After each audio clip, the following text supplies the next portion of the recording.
Bang! Neeves Knives. I'm Jared. My lovely wife Kara is at work, and today we are checking out not another Hinderer. Yes, it's another Hinderer.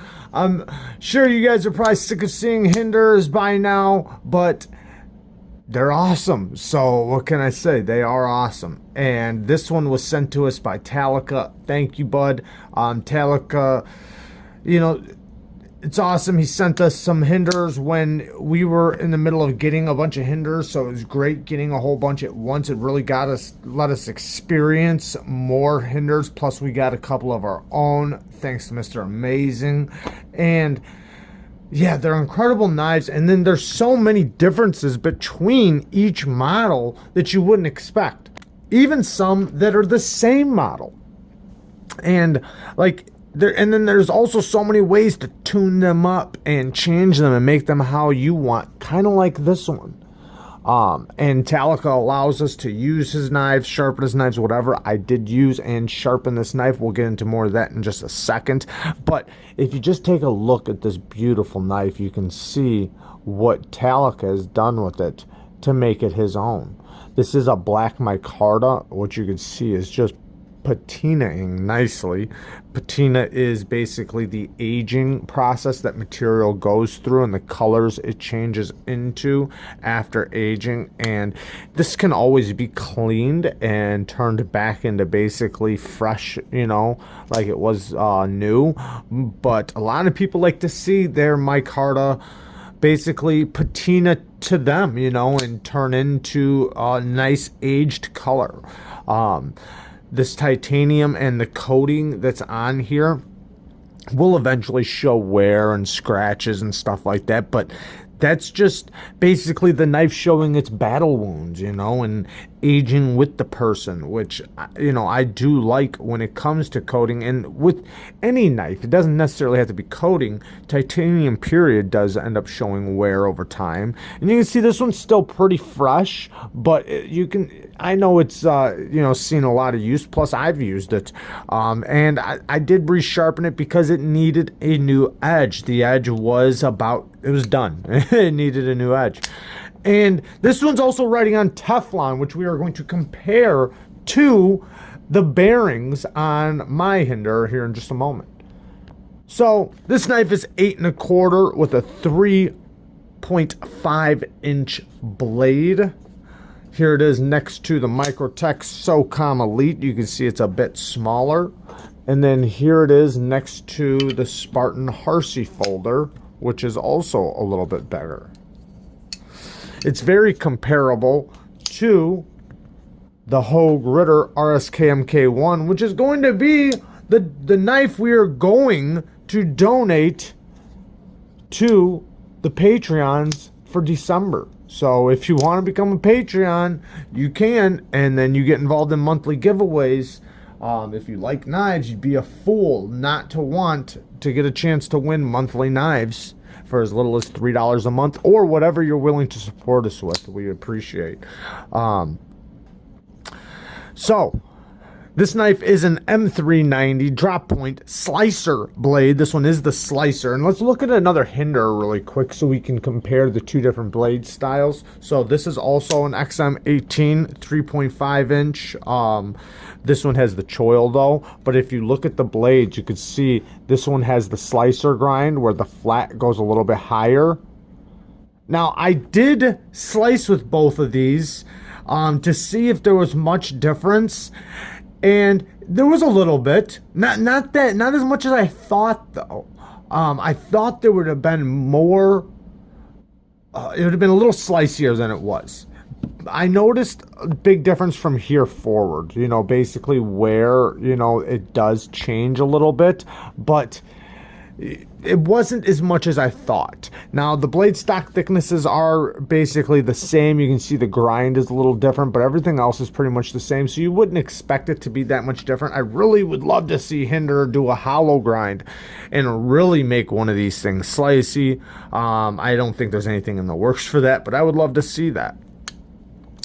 But yeah, there is a little bit of difference though when you get to the tip. You know, this one does have a thicker tip, so this one does slice better when it comes to that. When, you know, like when you're just doing repeat cuts through cardboard, or if you're just slicing with the belly, this one is a little bit slicier. Now, behind the edge thickness is still the same. They're still right around 20 thousandths. Behind the edge, I think it was like 22 thousandths behind the edge. So sharpening it, I put a 600 grit edge on it. We will zoom in a little bit if we can, if it'll ever focus. I put a beautiful 600 grit toothy edge on it. The edge from the factory, it seemed like it was about like a 400 grit before, but came out really nice. It is very sharp. Now, the one thing is, though, is that I did follow their factory angle, which I'm not happy about, which was about 25 degrees. It was not... It's not as laid back as I like to see an edge. I would have preferred, you know, even like a 20-degree angle, which I have no doubt that Talica wouldn't have, you know, let me do. I'll get into why I didn't do that here in a moment. Let's talk about the ergos really quick. So, the ergos are amazing, especially when you get a Hinderer with micarta. It just melts in your hand. They're so comfortable. It fits like a glove. And then behind this flipper tab, it really locks you in. Like, I would have no fear in stabbing a 2x4, stabbing anything with this, because there's no way I'm slipping up the blade. And even in practice with slicing and push cuts, you lock in so good on these knives. It has the jimping all over here, so it really locks you in with, you know, the jimping as much as it has. Now, with the micarta version, it's not as sharp right here as I found on some of the G10 models. They get a little sharp right here. This one doesn't have that, so you really get locked in. This one doesn't have the finger choil, so you're not going to be able to choke up, but you can still take advantage of the flipper tab by resting your finger there when cutting. But you're not, you know, if you do choke up, the way I do it is I just curl my finger right around right there and I lock it in. So I just don't squeeze the blade, and I basically just keep my finger off the blade. And I have no problem doing that.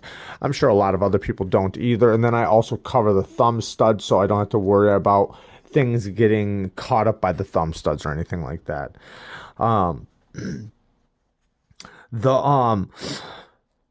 The action, let's get to the action. So it does have Teflon, and if you don't know about the tri-way pivot allows you to use bearings, phosphor bronze, or Teflon. They send all of those with the knife, and then you can choose what you want. Talica likes the Teflon, which I find is very glassy, very smooth, and it is smoother than bearings. Now, don't get it twisted. When you say smoother with bearings, that doesn't mean faster. It doesn't mean more drop shutty or anything like that. What it means is basically there's a consistent tension from here to here. Like, it's just very consistent. It feels the same. Everywhere I put it, it will stay. Now, I can slap it shut very easily, but it's not like where on this, it just drops. So it's not a consistent thing. It's like it's looser in some areas, and, you know, because it's not rolling on bearings. You don't get that with this. Now, the flipper tab is pokey like on all Hinderers, but once you break that detent, it does flip out reliably every time. Now, push button does work, but you are going to land on the jimping. So that's something that's very known on Hinderers, that they're sharp right here. And then if you grind your finger down the jimping, it does get annoying after a while. But it is very easy to flip still with no wrist. It's still very reliable, but not as reliable as the bearings. You can easily fail it as well if you do not mean to flip it out. But if you mean to flip it, you'll get it every time. Thumb studs is also very, very reliable. I can even reverse flick it. No wrist. It's just It's very easy. And no problems with flipping it on the Teflon. It's actually, it feels good because it has a little bit more of a natural feel, a little bit more of a controlled feel than the bearings. But I will say, though, the bearings are a little bit more reliable because it basically flips no matter what, pops out. You don't have to put much effort into it. It's a lot more drop shutty, fall shutty, whatever you want to call. But it's not as controlled. So like when I pop it out of the detent, it kind of gets away from you a little bit, and you got to kind of catch it and make sure it doesn't, keep going like that. So when you pop it out, you want to make sure you're controlling it and then slow roll it. And it kind of gets away from you because it's so slick on the bearings that it just like kind of gets away from you, and you gotta make sure you get, gain control over it when you're doing a slow roll. With this, you always have control over it. There's no getting away from you or anything like that. It's very luxurious and smooth. But also still very reliable, and you can easily unlock it, hit your finger, and give it a couple shakes and it'll shut, or you can give it just one good slap and it will shut. So the action is still very good. I'm very curious because I have yet to have used phosphor bronze on a Hinderer, and I should have done a video comparing the three. I have not done that, so that's the next thing I need to do. I do have some blue titanium hardware going on this one soon, thanks to Mr. Amazing. Yeah, it's gonna look so badass. We'll get into that in another video. Let's finish up this one. We're already over 11 minutes in. So, very awesome knife. I do really like it, but there are some bad things, okay? I also didn't say it's got a regular Hinderer clip. The Hinderer clip works just fine. Great clip. Like the clip. Love the clip. But there's still a few bad things to me. So one, I don't like these sharpening choils. The big problem, the reason why I didn't lay the edge back is because look how close the plunge grind is already. So you don't look at this. Let me grab something to point with. So we're using the Benjamin bug out to point with. So don't look at this line right here. Look at this line right here. That's the plunge grind. That's right at the end of the plunge grind. Look where it lands. It lands right there. So if I laid this edge back and didn't follow, because what I did was I basically followed the same sharpening angle that they had. But if I would have made my own angle, laid it back a little bit, I'd be cutting into that plunge grind a little bit. Now, yeah, it's not that big of a deal, and it's, you can sharpen it, and no big deal, right? You just sharpen up the blade. You don't sharpen back towards the plunge grind, which isn't an issue, but it also, it does kind of take away from that look. So I don't like that. I would prefer a deeper sharpening choil, first of all, a deeper sharpening choil. And, you see on this one how they have the finger choil. That's why I like the finger choil one. It allows you to lay the edge back. It allows you to, to get more sharpenings in there before it hits that plunge grind. It won't hit the plunge grind on that one, but I just wish they would have thought of that a little bit better. Now, in return, you do have more cutting length, but the hardware is awesome. I love the hardware, but they do have all different kinds of hardware. You have spanner bits, you have Phillips screwdrivers, you have Torx, you have flatheads. So it'd be nice to see all of it one hardware. I don't really care about that much. It's not that big of a deal, but you do have to use more than one piece of hardware to take it apart. But like I said, that's not really that big of a complaint. It's basically just a nitpick. The next thing, everybody complains about this. The flipper tab's pokey. You have a bad landing spot. Same thing on not all, because I found some that do not have that aren't that big of a deal and not even a complaint. But with this one being on the Teflon, you do have to put a little bit more effort into it. So it is a little bit pokey. Not that big of a deal. But there's really not that many complaints. This is an awesome knife. I love the build on Hinderers. I think they feel like an expensive knife. You definitely feel like you're getting your money's worth out of them. They feel reliable. They're very strong. I love their stop pins, how it's the thumb studs, and that's the stop pins. It really adds to the strength to the knife, and what a tough knife. Look at those back spacers or standoffs. They are so big and just built tough, man. This thing feels so reliable.